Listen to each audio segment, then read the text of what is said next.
வீட்டுல ஒரு அழகான சம்சாரம் இருக்கும் போது வெளியில ஒரு 50 வயசுல ஒரு அம்மா புடிச்சிட்டீங்களாமே. இது உனக்கு தெரிஞ்சு போச்சா? அடே, லவ்ஸுக்கு வயசு வித்தியாசமே கிடையாது. எந்த வயசுலயும் லவ்ஸ் வரலாம். இப்போ ஆலையில ஓடுற கரும்புல அடிக்கரும்பா இருந்தா என்ன, நுனிக்கரும்பா இருந்தா என்ன? நமக்கு வேண்டியது வெள்ளம் தானடா கோமிடி தலையா. ஆமா, அந்த அம்மா என்னமோ ஊமைன்னு கேள்விப்பட்டனே. இருந்து போட்டு அத பத்தி நமக்கு என்ன? அடே, கோழி குருடா இருந்தாலும் குழம்பு ருசியா இருக்குதாங்கிறதா நமக்கு முக்கியம். எப்படி பிடிச்சீங்க? வலை போட்டு பிடிச்சோம். போடா கோமிடி தலையா. அடே, பழம் பழுக்கலன்னாலும் இந்த ஆளினால் அழகுராஜா புகை போட்டு பழுக்க வச்சிருவான்.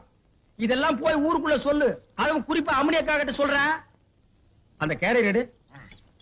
உன்னை எல்லாம் நம்பி வைக்க முடியாதுப்பா. என்ன அந்த ஊமை வீடு எங்க இருக்கு?